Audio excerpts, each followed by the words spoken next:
So these are kind of common questions around cloud computing. So, what is cloud computing? Well, cloud computing is just a bunch of resources that's available on the internet that you can utilize and leverage in order to run your software, your applications, your business, and hold your data in one place. Well, how can I use it? Well, you can use it in exactly the same way that you would use any of your servers or any of your IT that you have currently on premise or anywhere else. The benefits, so what would be the benefits? The benefits are with cloud computing that you get the resources that you need and then you only pay for the resources that you actually consuming. Traditionally, IT's been all about buying big servers, which generally speaking are often underutilised, expensive, unwieldy, and of course after 3 or 4 years they're pretty obsolete and you have to throw them away.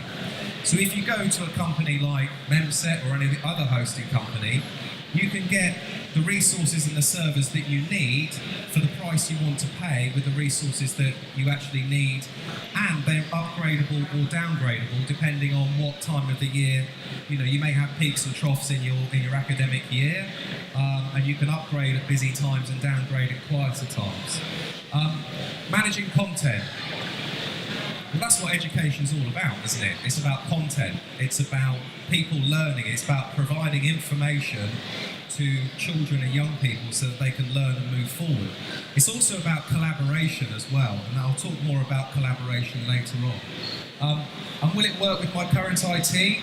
Well, yes, absolutely. As long as your current IT's got a good connection out to the internet, then you'll be able to work with any cloud-based systems that you go out and procure.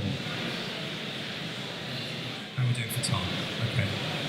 So cloud computing, you can think of cloud computing as a blank canvas. So basically you can just go out and get resources, so a platform, a blank canvas, and onto that you can then install whatever software you want to do, you can run any websites you want to do, you can have backups, storage, disaster recovery. So literally it's just infrastructure. It's a blank canvas for you to do with it whatever you want. Information overload. I quite like that slide. That was it's probably what a lot of students look like these days. But this is all about information nowadays. It's just we have so much of it being thrown at us. And that's okay. Most of us can cope reasonably well with a lot of information. But what we can't cope with is all this information coming from all these different sources. So you've got all this information coming from different sources. You don't know the validity of these sources. You don't know whether they're up to date, where they've necessarily come from. So in the last, I suppose, 2 or 3 years, there's been a kind of philosophy come out of all this, which is called a content management system, or CMS. And content management systems are all about having all of your data and all of your information in one place so that everybody can consume it and everybody can collaborate with it and everybody can share it. Okay, so content and education, current challenges. I don't profess to be an expert in education, so I've made some assumptions here, but keeping parents informed. So parents want to be informed about what's going on within a primary school, a secondary school, and to a certain degree within higher education, especially if they're paying expensive fees for their children, tuition fees, which I think are about £10,000 a year now for tuition fees at university. Am I? 9,000, right, saved 1,000 there. So it's quite expensive. So parents need to be informed about what's going on and what their children are learning and what they're getting up to. Obviously not everything they're getting up to, but so student data, work information, that all needs to be stored.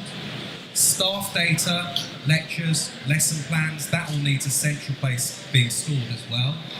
Things like governors' meetings, senior management, where's that information all stored?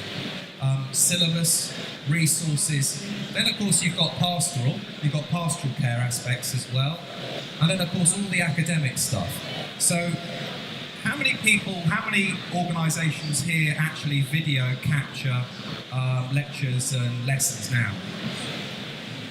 So yeah, quite a few coming out. So you can imagine if you're video recording every single lecture, lesson, or anything like that, you're going to build up a massive amount of data that needs to be stored. It needs to be listed, put into categories, and also it needs to be searchable as well. Because there's no point having lots of data if you can't search it and find what you need to quickly. Well, what content management systems are there out there today? Well, there's lots of them. This is by no means an exhaustive list, but these are some of the more popular ones. WordPress is a very popular open source one. Joomla, again, open source. Alfresco, which is an open source based system. I'll be talking more about Alfresco later on, because Alfresco is what the University of Westminster deployed for their own content management system internally. You've got good old SharePoint. Moodle is a very popular one. How many of you have actually deployed Moodle? Okay, yeah, so that's reasonably popular. Umbraco, which is a Windows-based CMS. So basically, there's lots and lots of choice out there. They all essentially do the same thing, but you can choose which one is more suitable to your requirements. So, I didn't steal this quote from anybody, by the way. I made it up. So a content management system is all about getting consumers of data the correct information in a timely fashion, again allowing collaboration, sharing, and also making sure that people don't get information overload. So if you work in the history department, you don't want information about what the English department's up to and vice versa. And this is applicable to any environment, from an office, school, or a government department.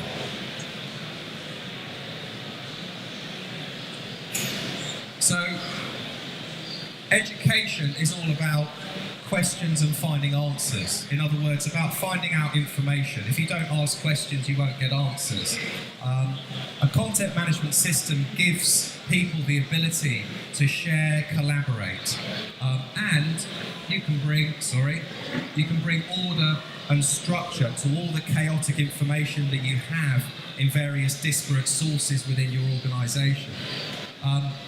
Most content management systems are open source and open systems, which means that they can be reused, they can be changed, they can be very, very easily adapted to your own environment. They're not a fixed out-of-the-box solution like, I'm not going to mention any names of software companies, but you get the gist.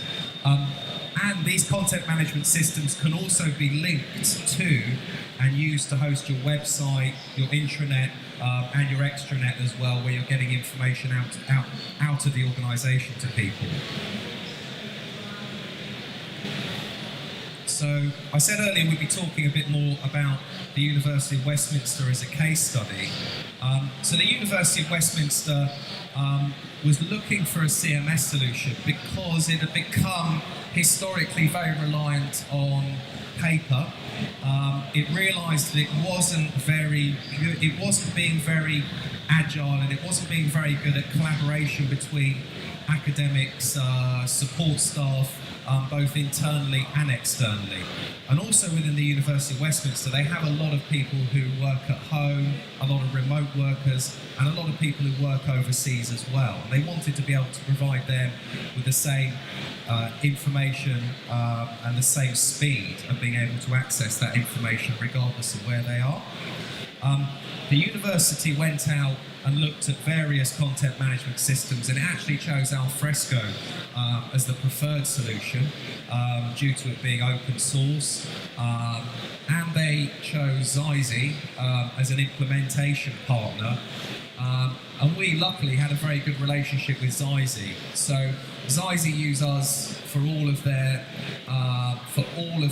Alfresco deployments. They will run those on our hosting environment. So we were kind of brought into that, and we met with the university. The university also wanted to buy all of this through the G-Cloud framework because it cut down on the amount of procurement paperwork. So they went out to the G-Cloud framework, chose Zyzy as a supplier of the actual alfresco solution, and they chose us as a hosting provider for our IL2 and our security accreditations. So they've got about 2,500 users benefiting from that system at the moment, with the usual features of a content management service like search, find, being able to link content together based on relevance and things like that. And 195,000 documents are managed by Memset and the Alfresco software. And it's totally integrated with the university's own web publishing system as well. So, again, Alfresco is open source and it runs on an open source Linux platform. It only needs building and deploying once. Basically, you can build templates for your content, and you can build groups of users. And once you've done that, then pretty much you're up and running. Because you're using open source and open standards, you're avoiding costly license fees, support and maintenance, and also vendor lock-in. Because if you're paying a commercial software company for the software you're using, then you are beholden to them if they want to change their licensing agreements. It is completely customizable, and Alfresco is backed by a very good network of development partners as well. And also, it is all web-based, so it's perfect to run in a hosted environment such as the one Memset offers. So, here we got a good quote from Hiten about what was most important to him about deploying a content management system and why he chose Memset and Alfresco to do that. So he was looking at the security guarantees that ISO 27001 gave him. He wanted to have a cloud-based service. The university, as I said earlier, it had a very large and distributed workforce who needed to access all of this content remotely, and a totally web-based system allowed him to be able to do that.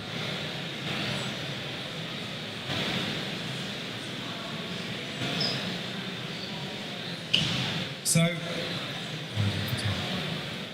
blinding glimpses of the obvious, I call this, but content is only relevant if the correct audience consumes it. It may seem obvious, but all the time we're getting information that we don't actually need, and that's taking away the quality from and taking our time away from consuming the information we do need.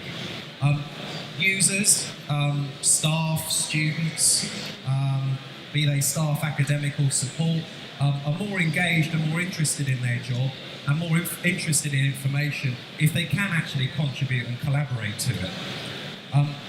Content is like fruit, it's much better when fresh. So obviously having a content management system enables you to make sure all that content is up to date. And you've got to stop people from keeping content on their laptops. So basically you end up with all these what's called information islands, where people think, oh, the safest place for this is going to be on my laptop because I don't want to put it on the network because it might be lost, and if I want to work on it at home, I need it locally on my laptop. That's just really, really bad for obvious reasons. Non-technical users as well can contribute to the data and update it as well, because it's a web-based system. It's got, it's GUI-based, it's very intuitive, so you're not relying on the technical staff to actually go in, publish content and update it all the time. The actual non-technical users can do that themselves. And obviously if you've got all your data in one place, then you've got one version of the truth. So they may sound like obvious points, but a lot of people don't think about them when they're going out and sourcing a solution.